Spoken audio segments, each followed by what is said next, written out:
What is happening, young Rourke? What's up, Bru? You good? How you doing? How are you? Yeah, trying to get this all sorted. Yeah, awesome. Yeah, Cool. good. Here's I won't give away his world famous nickname just yet, but he is here connecting to audio, the one, the one and only, still connecting to his audio, the one and Hey, only Hell Monkey. how you doing, man? Oh, monkey. What's up, Bru? What's up, bro? What's up? How you guys doing?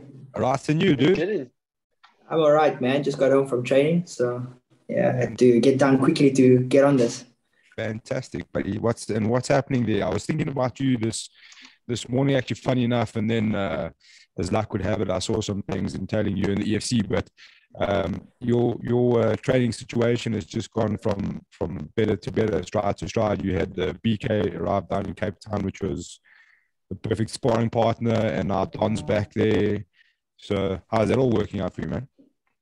Oh man, it's been awesome, man, to have guys like them pushing you. So obviously, training with BK, being his main training partner in prep for his ONE FC fight, that was awesome, and having the privilege to go over there and Richie trusting me to go over there with him, so that was pretty cool. Sure. And then Cameron Pritchard joined us, so that was awesome. And then eventually Don came down there, and we already had Matt, we already had Prof off, so I mean it's like the perfect training environment right now. What I stumbled across was, funny enough, we normally do like 5 fights to make post an event, and the fight that was in my mind was you versus Julio Plakis, but I wasn't entirely sure what the buy-in would be. I mean, obviously he's just arrived, but he comes with every amateur title under the sun. I know you were desperate to get a fight. You had one that fell apart. How happy are you to have a new fresh fight signed and ready to go? Oh man, I mean, like, we're going on 3 years, so it's been over 2 years since I last got in there, and I've every time there's sounds of me getting back in there, and the fight falls apart. So yeah, man. So I'm just so excited to get back in there and display my skills. You talk about your skills, obviously, like we said, BK's arrived, Don's, Cam Pritchard, Prof Hoff, Madfit, obviously Matt Leishing's there. You guys have got quite a big team down there now in Cape Town. What does it mean for you now to fight under the new wing, I'll say? Is there like a pressure for you to expose your skills and all the things you've learned with these guys? I wouldn't say pressure. I would say I'm excited, like I keep telling guys keep telling me they're excited to see me fight now with all the skills that I've kind of gained, new skills. And, I keep telling them I'm excited to kind of see what happens, when I'm on the stage. I mean, it's, in training, it's different, I can feel it's there, but just to actually have it happen, that I'm excited for that. So I'm not feeling any pressure or afraid of ring rust, because you can't really be rusty when you going up against Don and BK and Cam and Prof, and all the pro boxers at Madfit. So you can't, so I'm just excited to get back in there. Fantastic, man. I got to ask, the flyweight belt was on the line. It wasn't won because Zuluboy missed weight. What did you think of that whole debacle, and what did you think of the fight? Yeah. So I was, from when I started fighting, I was told by one of my first coaches that a fighter has 2 jobs. That's to make weight and then to fight. So not making weight and having enough time, it should be disappointing. You should be really hard on yourself. Big ups on BK for taking that fight. And then on the fight, I thought he looked great in the first round. I think personally, he got a bit complacent because he dominated that first round. So, was crazy, landing those short elbows. Zulu couldn't get BK off of him. And I think he might have just got a bit complacent and things like that. And I think his reaction afterwards kind of showed that he messed up a little bit. Yeah, it was an interesting one. I felt almost like I've actually watched the finish a few times, and it's, to me, obviously a lot less educated than yourself and young Rourke up there when it comes to making transitional mistakes. And it seemed like BK was just almost half asleep, like he maybe in the back of his mind thought that Zulu would never finish from there. And it was a very, very strange finish, very uncharacteristic of Lutando Biko. Um, obviously there were issues, and there's a lot of things actually that I don't think people don't really know about, which is small minor stuff. But like I know they had problems at their hotel. Their hotel room was an issue for most of the day, so they were stuck outside, like trying to figure out where they're staying and stuff like that. And the bags were all out in the lobby, and there was the weight issue. I know for sure that Lutando was visibly upset at the weigh-ins. Like you could see he was wearing it, understandably so. Like there's so much on the line for both of these guys. For Lutando, who's on the international market, to get a scalp over someone like Zulu Boy with a title, it means big things. As I know, I'm sure you're aware that it's something I'm sure where you're headed at. What did you make of the fight from a prospective contender? Did you look at those two guys and immediately think to yourself, I'm above them, I could definitely get that title of either one of them, or how did it pan out for you?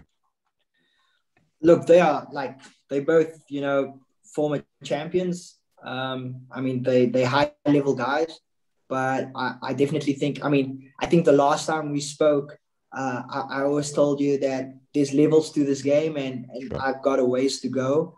But I think right now I'm working with my team that I have now. I believe I have the skills, to be up there.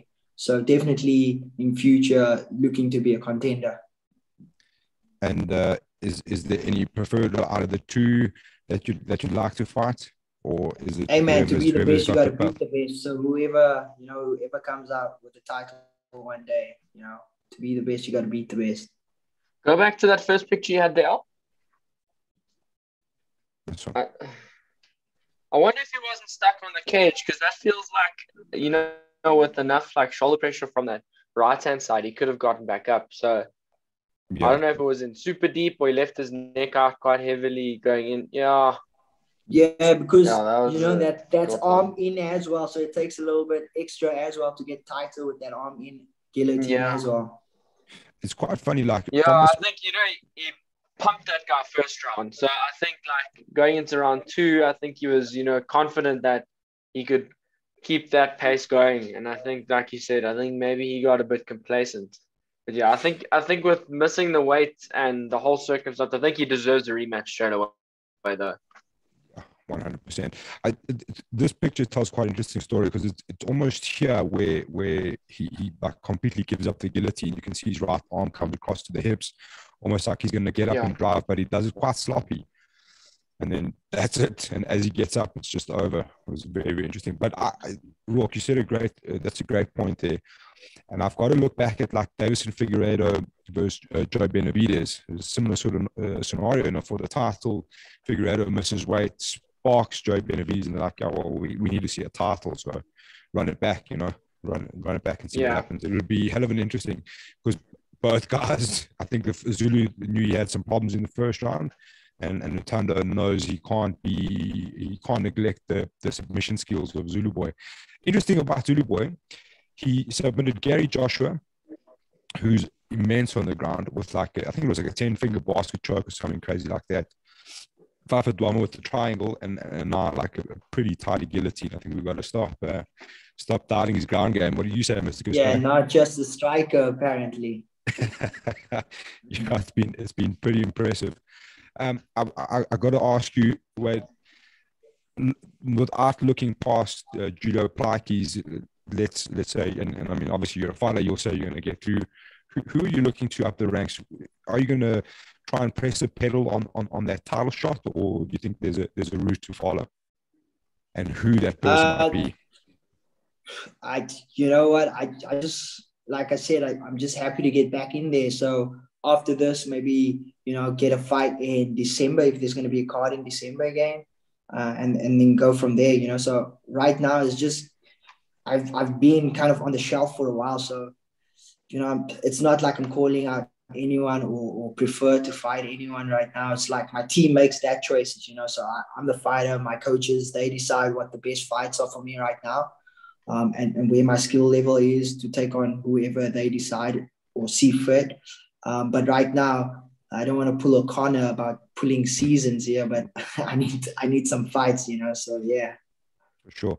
And the last thing I got to ask you, what would you say has been the biggest takeaway for you personally from being close to working adjacent to someone like Don Madge? Obviously, you guys are doing a lot of work together, fighting, strength and conditioning, all that kind of stuff. I'm sure there's a bit of recovery that you're helping with. What would you say is the biggest thing you've taken away from your time with him so far? Oh, sorry. Can you repeat that last part with training with him? Or yeah, I'm just saying, what's the biggest thing you can take away from being with Don right now? Oh man, the man's work ethic, you know, like there's no excuses. Like in my last post, I said he keeps you honest, you know. He's not gonna blow smoke up your butt or be a yes man, you know. So sure. and he's living proof of that, you know. He's not just preaching, you know, he's practicing what he's preaching. And I mean, man, the guy's in gym all the time. He's putting in the sessions all the time. No excuses, whether he's tired, it's a newborn baby, you know, the next day he's in gym doing strength and conditioning after Mateo was born. So I mean, you know, you can't make excuses if you have a leader like that, you know. So sure. Yeah, he's a big role model. Awesome, man. I did lie there, Wade. I do have one more for you. When we started this, we introduced you as Hell Monkey, and I want to explain why. Yeah. As you can see, Tapology still has you listed as Hell Monkey. Beautiful. This is one of my favorites. Contact Tapology. I think you need to have a word with it if you can. Yeah, organize me a number there, Al. I'd love to know how that happened. You think they just couldn't think, they didn't know what it was and they just made it up? They were like, I think Hell Monkey works. I think back in the day, like I choked someone out with a guillotine, or in one ADC comp, I won all my fights with guillotine, and don't know if it was James Sachs that I choked someone like a monkey from hell, and then my coaches, I have no idea, something like that. Awesome. But it's Al Perito. Just in case anyone's confused, it's not actually Hell Monkey. Yeah. Thanks, Tapology. Well, thank you so much for your time, man. I know you've obviously got a busy schedule. Sure, guys. Thanks for having me on, man. Excited to see you back in there, man. You're on the. Yeah, thanks, guys. I appreciate it. Cool, dude. Have a good evening. We'll chat to you soon. Same to you guys. Shot. Dude. Awesome, man. Bye. Cheers. Young Raucus. Who was taking those lovely photos at the last EFC, buddy? That was myself, and then I switched out with one of my photography friends. Okay. He was keen to give it a go, and we were on a tight schedule for this last event. So I said, just in order to get the photos out, I'd switch for all the more important fights, and he goes for the other ones, and that way we can make sure we get out. Because I think from what I understand, there was some kind of broadcast problem.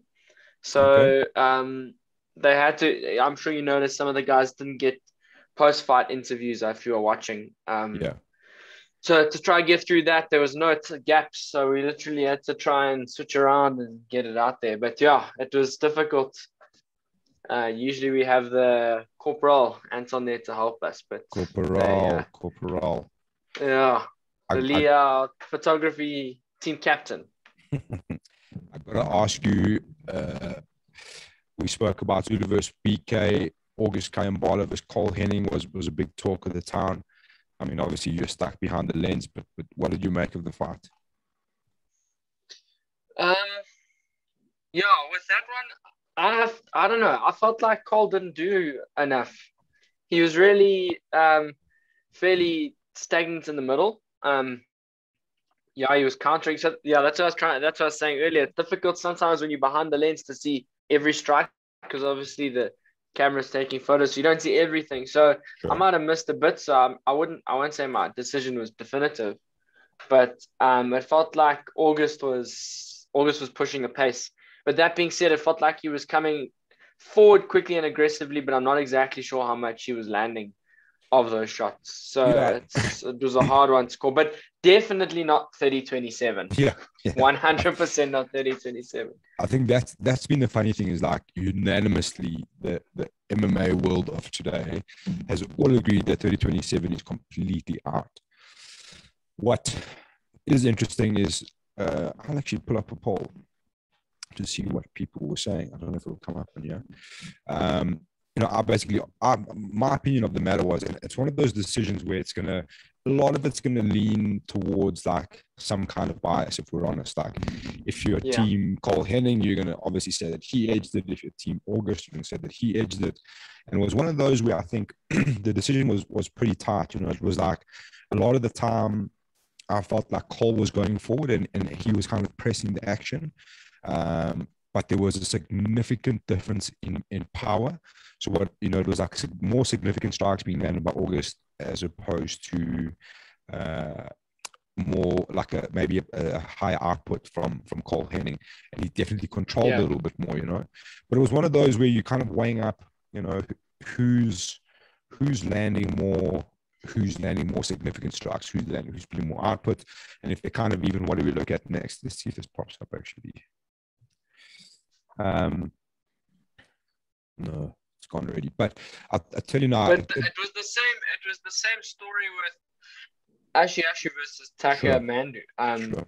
It seemed like I don't know if it was a little bit of like corner, like because it's so quiet in there. You can hear everything, and Taka's corner was quite loud. From where I was sitting, it felt like that fight was a lot closer than what the judges thought. Yeah. I thought. I think Taka might have edged it in the end with the leg kicks, but for the most of the beginning of the fight, it felt like Ashy was doing the damage and that Taka was just landing those good jabs. So, I don't know what the judge was saying that he gave it 30-27 to the one side, but that happened more than once, obviously. Yeah, strange. I don't know who this judge was. It was the same guy. Whoever he is. Better watch his back. The sad thing about the judging is obviously fans and guys like us especially are quite critical on the judges, but that's not unique to South Africa. I think that's it's a global thing. What is disappointing is when they read out a split decision, they don't tell you how they've scored it. They'll be like, Judge Peggy scored it 30-27. Judge Strauss scored it 29-28. I'm like, but who did you score it for? We want to know. You don't have to hide. It's fine if we don't agree.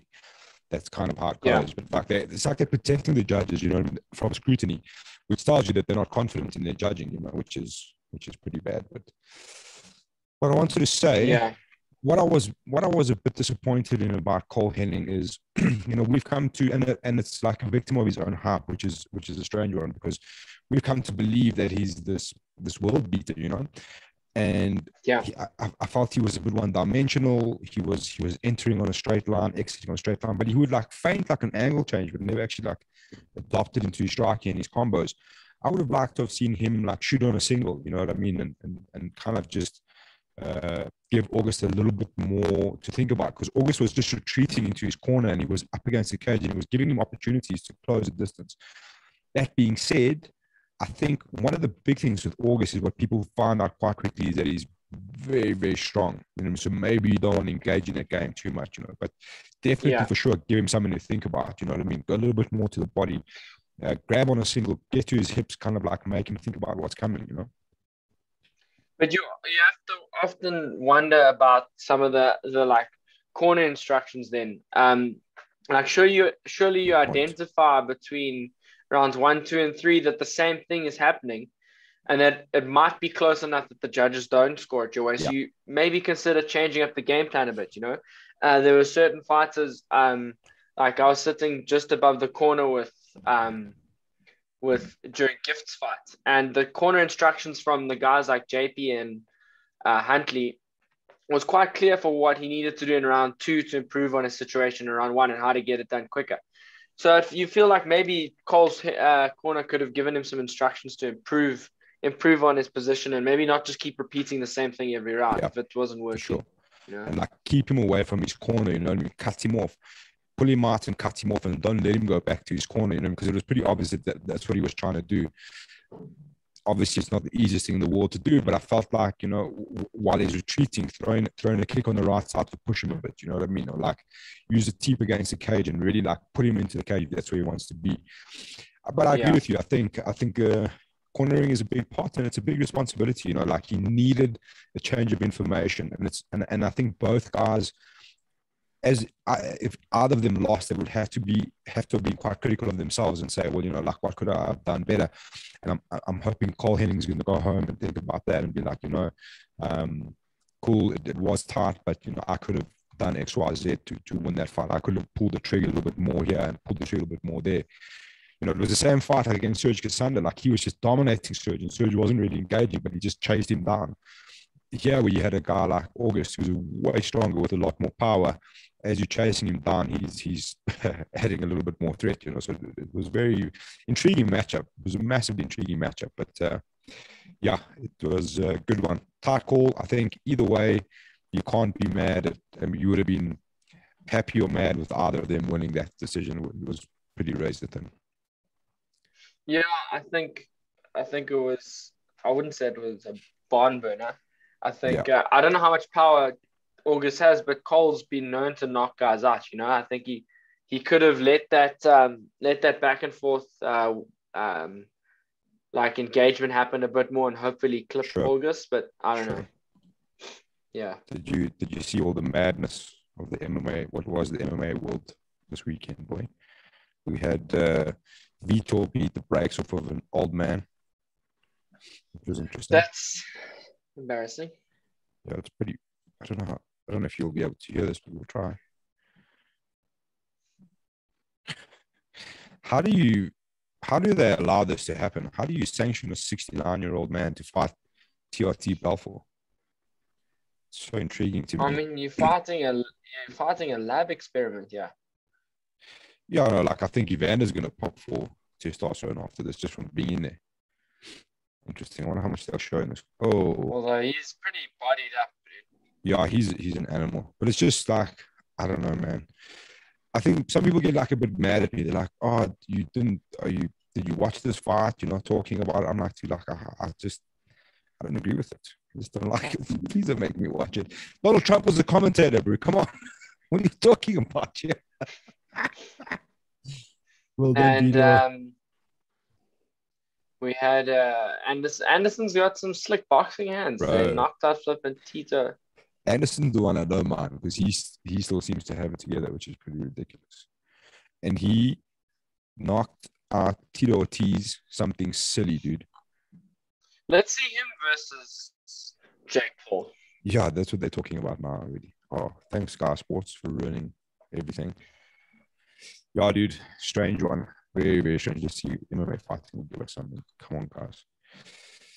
Yeah, I think he put out a thing today, like saying to both the Paul brothers or whatever they are. He's like, you can't avoid me. You have to fight me and Vitor. Fuck yes. Him and Vitor. Let's get in there. Get them in there. Yeah, dude. Anderson seems to be still with it, which is pretty cool. What you got? Oh, it's just an interview. We want to see clips of the fight, man. They bodied us there with our guy sponsored? So. Is our guy sponsored by Adidas now? What's going on here? Very possible. Not a bad deal. Not a bad deal to get, hey? Well, that's his gym logo there on his chest. So maybe he is. Maybe they sponsored his gym. That'd be pretty sick. Because his son's also coming up the ranks in the MMA world now as well, which is pretty cool. I saw that. And then the talk of the town is McGregor versus Machine Gun Kelly. Bro, I gotta be honest. I don't really know who Machine Gun Kelly is, if I'm honest.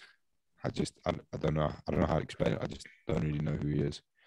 Yes, cool. I see your cookies. Bro, this dude needs to lay off the drugs though. Immediately. Yeah. Oh. Immediately. Like it's pretty bad. Let's see. Yeah. But you see that leg still. That's the only thing I noticed. I'm like, Connor's leg still damaged. He threw a drink and almost fell over. This boy is not fighting anytime soon. That was like my biggest takeaway. Oh, I mean, yeah. Machine Gun Kelly will get murdered, right? Well, It's a good chance. It's a good thing you had half of but the guy's got like whatever. this dude's got jewelry on his face. You can't fight a guy with jewelry on his face.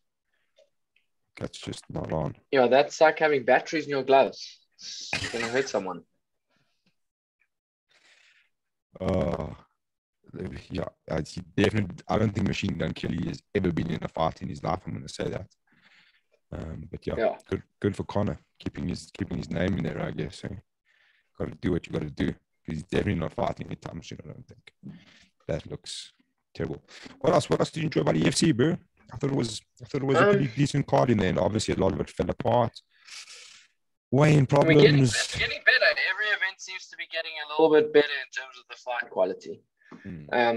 That first fight, both guys were, you'll be able to tell me, both guys were apparently very short notice. Very short notice. Musa versus Prince. Yeah. I think they beat the brakes off of each other. 24 hours maybe. It was done like on weigh-in day or the day before. Very, very short notice. I mean, look, they might have known about it a little bit more than that, but that was when I first heard of it, was like at weigh-ins basically. Ashley Calvert versus Sondi. Ashley Calvert. If you are listening, Ashley, I'm glad the guy got a win. Yeah, I need to write your name on it. I'm glad that guy got a win. In fact, I'll do that. I'll do that for you now, Ashley. I'm gonna write your name on a piece. Oh, pen. Because someone like I posted that he was returning. Someone was like, "Is someone who's 0-6 really going to attract crowds?" And I was like, I had a little giggle. I'm not gonna lie. And I was like, "What I'm saying is keep your eyes on Sondi." So he replied, "I don't think he was happy about it." But Ashley, if you don't know, we make mistakes on the show and we talk too much shit. We'll always be responsible for it. I don't know if you can see that. It's getting worse. See that. How about now? Well, it says Ashley Calvert. No. I take back what I said. Congratulations, sir. Yeah. I'm glad that guy got a win. He's ridiculously highly skilled. It just didn't seem like he ever could catch a break. So it was cool to see him get a win. And if you don't know who like he injured his arm. Yeah, I did have. I saw a picture of him afterwards. Oh, the bitter taste of talking cock. For those who don't know good old Sondi, excuse me while I swallow Ashley Calvert's name. That's horrible. For those of you who don't know good old Sondi, he's a terrifying human being who comes out of Roger Kenner's gym, who's been tearing it up on the amateur scene for quite some time. He's no slouch, very, very dangerous opponent. So it's a big win. It's a very big win for Ashley, and it's a great story. It's nice to see someone come back from that, man. To be honest, hopefully we get to see him a few more times. When you see his 6 losses, you're like, hey, Donald Nzarawa, Francois Kabulu, Wade Groth, Alex Shabub, Elena Lunga, and Cesar Nakati. I mean, not exactly. It definitely hasn't been easy for Ashley. I do feel for him, I must be honest. But where's that? There was a pretty cool picture of him as well. I'm guessing it was you to their one Lorcas or whoever was subbing in for you. It was pretty good. Let me find it quickly. Sure. Yeah, there we go. Yeah, that one is the. Yeah, that's like a. Chairman, he injured his arm. I don't know what he did, but yeah, maybe you can tell us. I just want to say my boy is also bodied up. If you want to know where he's been for the last 6 years, in the fucking gym is where he's been. Yeah, that guy does. I don't think he stopped gymming, lifting all of the weights, every single one of the ones in the gym. Every single weight available has been lifted. Ashley Calvert, some powerful war braids as well. Respect to that, man. Yeah. What else happened? It was. I'm trying to think of the other ones. Yeah, Vince Bemby versus Warren Richards. Vince Bemby looks the real deal, dude. My man is tearing it up. I'm trying to remember that fight. At ground and pound, I think he was like, took him down, got in the guard, dropped some heavy elbows. Old Wolverine over here. Old Vince. Yeah, dude. Vince Bembe is looking the real deal. Vince, the Von Flue truck from EFC 80. Yeah, this is it, yeah. Right? This is it, yeah. Yeah. That highlight clip was him setting up the Von Flue there. It was pretty cool. I wonder who's next for him in that featherweight division. Maybe you do. That was featherweight, eh? Yeah, I think it was. Maybe you set up him versus Ashley. Both coming off wins. 2-0 for Mr. Vince. Mr. Bones. Enter Mr. Gift Walker, who's busy connecting. He can hear me, but I can't see him. The Day Walker. Are you there? Gift, what is happening, sir? Give me 2 seconds. I was going to say, are you in a wind tunnel? What's happening? Nothing much. Fantastic. You're still smiling. How are you doing? I'm great, buddy. I'm great. You're still smiling from ear to ear, buddy. Oh, always. I'm a happy guy. I'm a happy guy. How does it What's feel up, to be? Yes, How's it, Rock? How are you doing? Good here, dude. Good. How does it feel, dude, to be finally past your debut with a good win, sitting at home, maxing, relaxing, now as a 1-0 professional? Good. I like the fight. Could have been better, but good fight. It's a W. I'll take it. I'll take it. It seemed to me a little bit jittery in the beginning, not jittery, but it wasn't like maybe it wasn't going exactly as you had planned. Is that a fair assumption, or was it? Yes, you are correct there.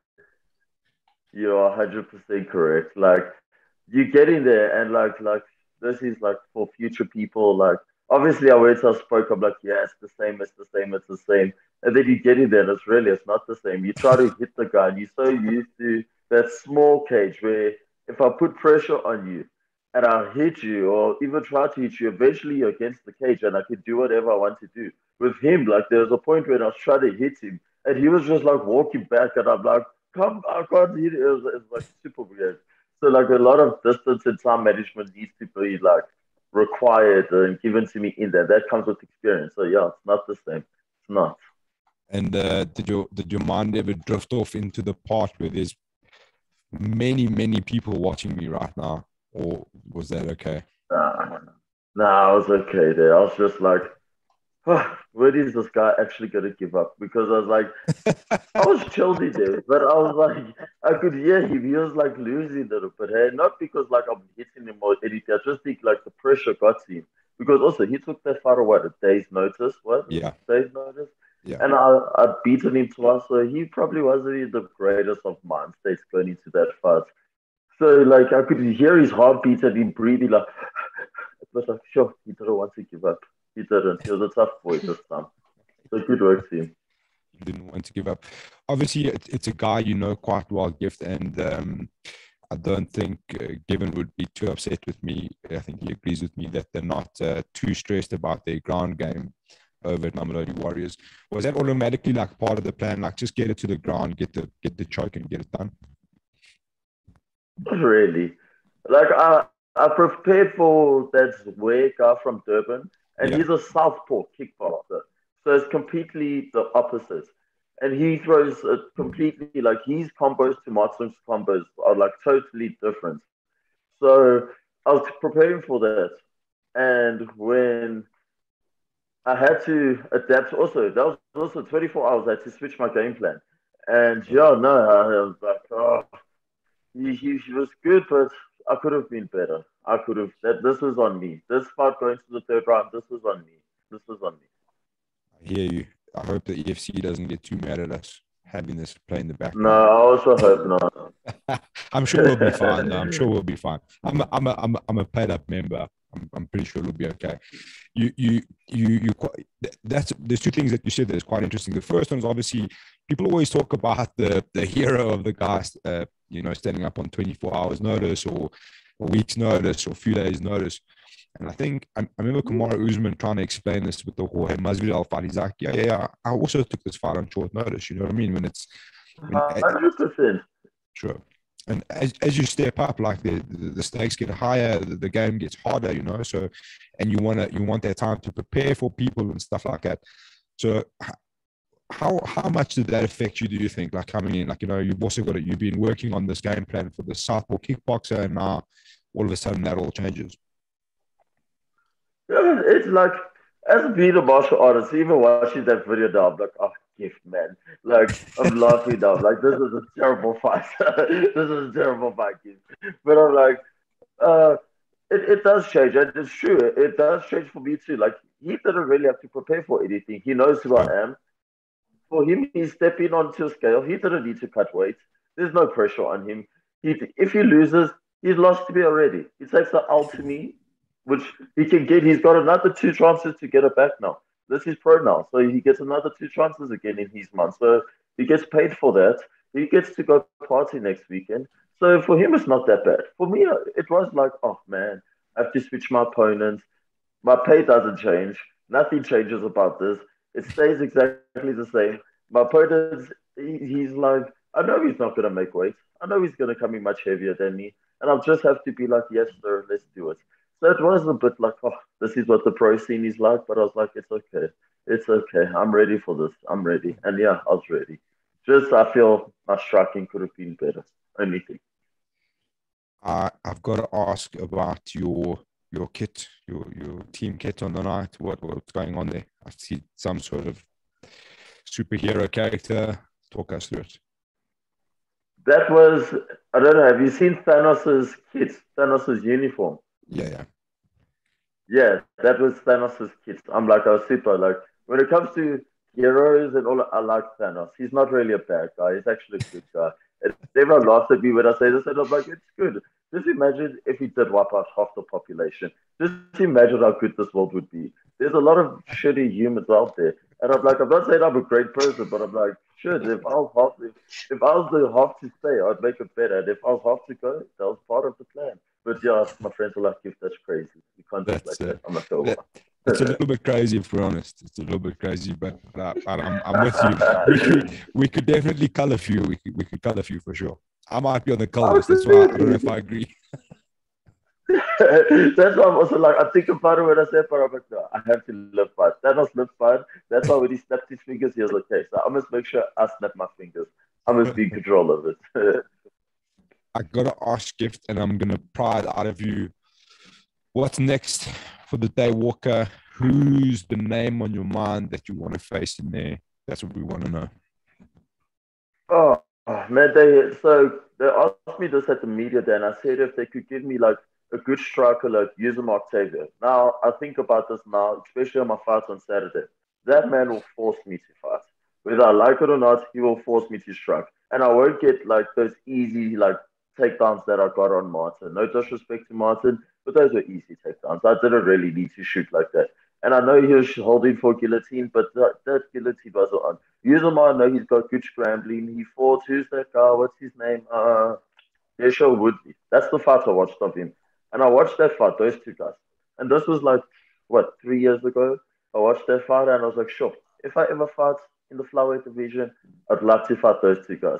And I know Deshaun Woodley, he's moved on to Bellator, but like this guy, he's good. And he's long, he's tall. And I'm like, let's go. I think it'd be a good fight. Yeah, this guy's got some solid striking. Yeah, solid striking. I didn't know he fought JP Base. That's like, yo, that's impressive. I didn't know that. Yeah, his only loss is to a UFC fighter. Is Dan like Brave or Bellator? Brave. Bellator. Brave. Sorry, Brave. Brave and the Hell Monkey himself, Wade Space. I mean, yeah. Legit contenders. These are legit people. Yeah. That'd be a good fight. That'd be awesome. UFC mustn't get me wrong. If I beat him, they mustn't think I'm knocking on for a title. No, relax. I've still got a whole year and a half ahead of me. I still want to beat a lot of people. I still want to build my record. They must calm down. But if I lose to him, that's a stepping stone for me. That's me being okay, give you bits off a bit more than you can chew. Go back to the drawing board. Let's fix this. But I'm like, let's go. Let's see what I can do with this guy. Let me see. But yeah, he will force me to strike. He won't be like Martin that hits 1 or 2 strikes. He will hit like a lot, and he'll hit a lot harder. I know this. I'll be prepared for this. So, yeah, I'd like that fight. If I don't get that fight, any other fight will be good, like a debut guy or like a guy who's 0-2. I don't know, whatever it is, he gives me.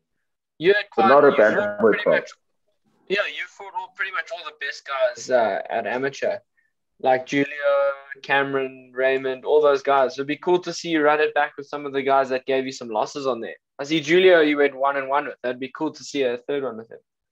That would. But also, like, if he must hear me here, that's it. They must listen to. If they're gonna see like me and Cameron, these are 2 very good names to them. They must pay us very good money because they must have paid like 3,000 rand to go fight this guy. Like, we gotta give each other. We gotta take each other to the hospital this time. There's no shin pads. We gotta take each other to the hospital. It's the same with Julia. We gotta hurt each other. Pay us good money. We will give you guys a good show. I promise you guys. Don't pay us peanuts because we're not going to fight each other for. We want to fight for peanuts. Like, I'll fight like the lower guys for peanuts, but if you're going to give me a higher guy, like I agree with Rock, I would love to ride it back with those guys. Those are crazy fights. But I'm like, pay us good money and we make you a good show for you guys. I think that's fair. It's fair. Pay the man. Pay the man. Yeah. I got to ask. If not, give me the feeder fights. Let me build a great record on feeder fights. I'm great with that. I'm 100% with that. I could be like a Floyd Mayweather, 100%.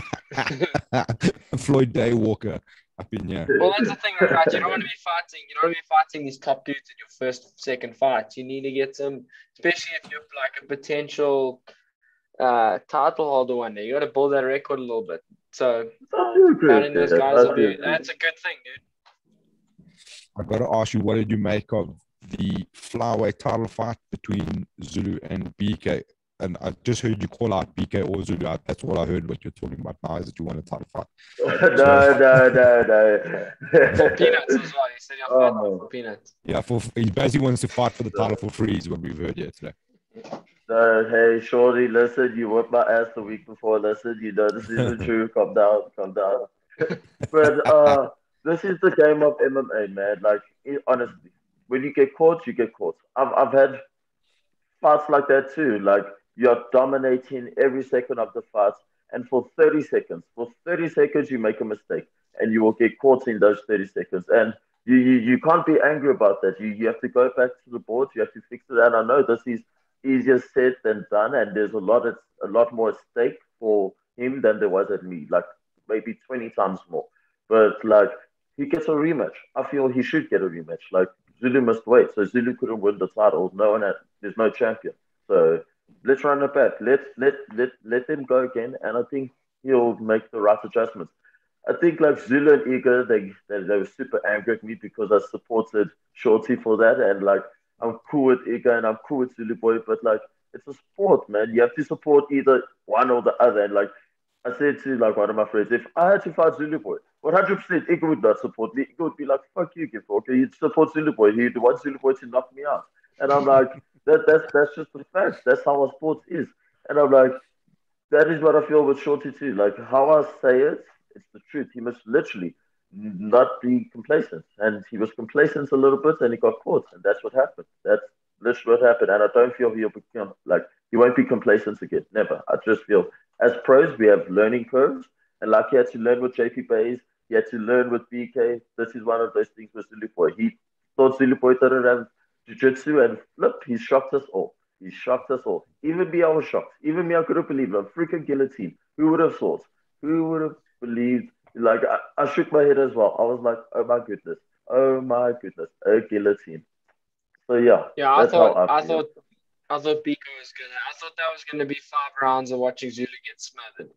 Yeah, wrestled. If I'm honest, I thought he was gonna get smushed. Me too. And no disrespect to Zulu. Like, I thought he didn't have an answer for that jiu-jitsu, especially at that jiu-jitsu and wrestling. Like, especially like that first round, I was like, shocked. This is going good. This is how it's going to work. This is how it's happening. And then that happened. I'm like, wow, this is MMA.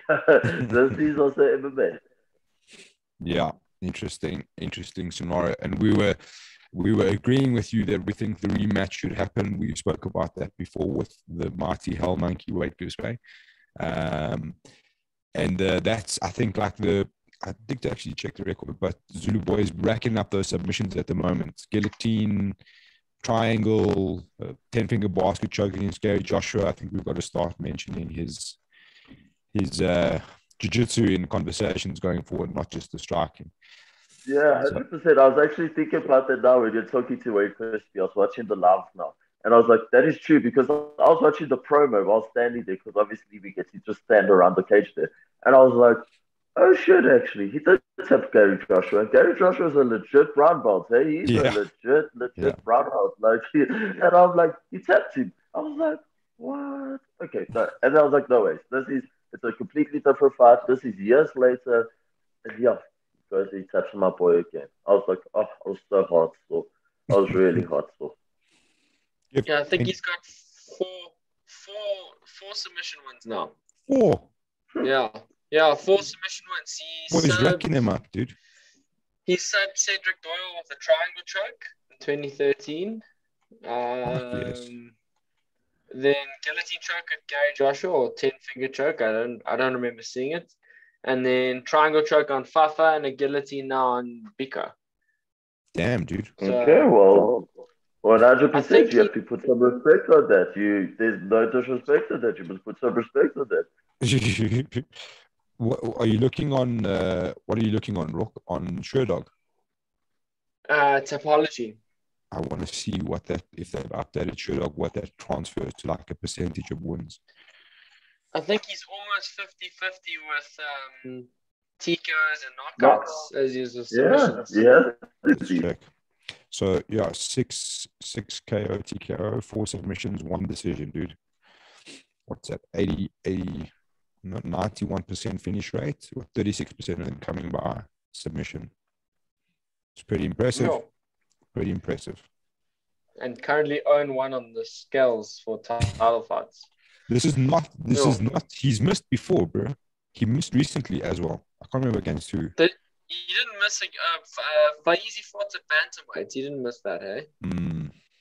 Yeah, but he definitely missed before, I'm sure. But maybe like you said, I'm sure for him he's been off with COVID and not training properly. So I think the weight cut was a little bit harder this time. So hopefully he pulls it all together and makes weight the next time. You see this picture here on Sherdog. That is not the Zulu we saw. This is the Zulu that was causing Constantia nightmares, dude. That's the Zulu I want to see. Anyways, Gift, thank you so much for your time, buddy. Excited to have you in the organization as a pro. Excited to see you get a win. We wish you all the best, and we can't wait to see you fight for the title in your next fight for no money. It's going to be great. No worries, man. Thank you guys for having me. But EMC, I will fight for the title if you pay me like 50K. No, I'm joking, guys. Cheers, guys. Thanks, dude. Ciao. We'll chat to you later. Ciao, boys. Ciao. Cheers. For all 15 million of you on Facebook, if you have any questions, I am trying to see if there's anything going on there. The only question I saw was, where's Warren? Warren has a mouth injury, to put it. Yeah, a shame. Warren Slip had a fight with his teeth, and unfortunately his teeth won. So, yeah. Yeah, so if you were wondering. So, well, Carl has he's looking like he was in a fist fight, but it was just jiu-jitsu practice. It happens to the best of us. It was a war zone out there today. Even old Gilas. Did somebody Gilas had a little bit of a... Did somebody mention the word competition and then things just went tits up? No, it was like the most, we weren't even having that hard a training session. Like, it was a normal Monday. And then, like, guy hurt his knee, Warren bit through his lip. Oh, there's a war zone out there. Tough days. Anyways, let's wrap it up, Rocky, with upcoming UFC. It's one of those, like, filler cards before the big pay-per-view. Cool ones to watch. Impa Kasanganai, the DRC native, And of course, the mighty JP Bays versus Montel Jackson. JP's going back up to bantamweight to face a. Oh, he looks good at. I think he's strong at bantamweight. It's going to be good to see that guy get in there again. Brenton Miholtz is asking, I think he's asking about Gift Walker if he's changing his name to Smiley. I think Smiley's already taken at the featherweight, stroke lightweight division, but maybe it could be Smiles, maybe. No, yeah, I think Igor's Smiley. I think, what we'll do is we can set that fight up for peanuts. Both of them are keen to go. Whoever wins keeps the Apart Smiley. from the nickname. But like Igor's all in, like he's got the tattoo on his hand and everything. So if you want to be Smiley, you have to do something crazy, like you got to tattoo the Joker or something on your face. I don't know. It's going to have to be something. But something I think Gift's got Daywalker. I think his nickname's solid, and let's just keep that one. Yeah, I like that one. Or maybe it could be the Smiley Daywalker. That's a bit long-winded. I'm not going to lie. It's going to be hard to put on a banner. Or Gift willing to fight for peanuts. So JP Bays returns to bantamweight against a very tough opponent, Montel Jackson. Nice fight. It's going to be at a harsh time. I'm going to warn you all now. You're going to have to decide whether to sleep or to wake up. Good luck with that decision. It's the hardest one to make. Dakota Bush against Rangzu. I would never fight a person with one name. That's just my personal opinion. That's in the rules. You just don't fight people with one name. Yeah, no. Tafani Chukwe, also African. Mike Rodriguez, pretty cool fight. And the main card, one of those strange main cards. Joaquin Buckley looking to turn the tide. My boy, Arman Sarukian. I'm a massive fan of Arman Sarukian. I cannot get enough of him. In the good MMA way. Everyone's wondering what I mean. Marianne Lipsky, everyone's watching just because she's an absolute dime piece. That's why people will be watching that. Couple of contender series, boys. And then the Hulk's back. And Kutulava versus Devin Clark with the mighty hairstyle. Loving that haircut. Mr. Clark. And the satanistic reindeer on his chest. Jeez, yeah, that's hectic, eh? That is intense, dude. That thing is intense. I feel like that's it's commitment to get a tattoo like that. Bro, that's straight from a horror movie. And it freaks me out. I'm going to be honest. The brown bear. Nice. Malcolm was saying he was talking about Warren, not Gift changing his name to Smiley. I think currently with his lip injury, there's less smiling happening, but he's non-smiling. Mostly grumpy. Yeah, mostly upset about life right now. Luck. And then the headline, Anthony Smith versus Ryan Spann. Very good fight. I feel like it's one of those where it's everything to lose for Anthony Smith, to be honest. Ryan Spann gets past you and he's big time in the mix. Yeah, interesting great for Anthony Smith. Interesting fight. People are asking for picks. I don't have any for you this week. And I think that's not exactly. Yeah, tough one to pick. We'll let that one slide. Unless anybody's got any questions, which I don't see. I think, Jan Walkers, that is it for our live Facebook experiment. I've had a good time. I don't know if anybody else has. But that's fun. Fantastic. Thank you to Hal Monkey and Gift Walker. Hell Monkey and Smiley fight for free, Gift Walker. We are going to make that nickname stick no matter what happens. Yeah, we're making t-shirts as we speak. I'm busy with the designer. We're gonna be running them on the mills as of tomorrow. Follow us online for Hell Monkey and maybe we have it like a bet, get through Julia and then we'll bring back El Torito. Yeah. I like it. If you do come through to the next DFC, just be sure to just talk to Korto, make sure that he knows that it's Wade Hell Monkey. Yeah, I'm gonna message him right now. Just tell him. Don't listen to whatever Wade says. He doesn't know what he's talking about. Trust me, it's on Tapology. It says Hell Monkey. I know he's gonna try and convince you that it's something else. Trust me on this one. I'm gonna show you right now. It's Hell Monkey. Oh, Wade's gonna kill us. He's gonna kill us. He's definitely gonna try to strangle us. Thanks for tuning in, guys. We hope you enjoyed the show. It will be up on all the other platforms tomorrow, YouTube, iTunes, and Spotify. As always, if you want to look for information about the fights coming up this weekend, it will be up on the Instagram page. Thank you for tuning in. Young Rock, thank you for joining me. We'll chat to you soon, and we'll see you later. Peace.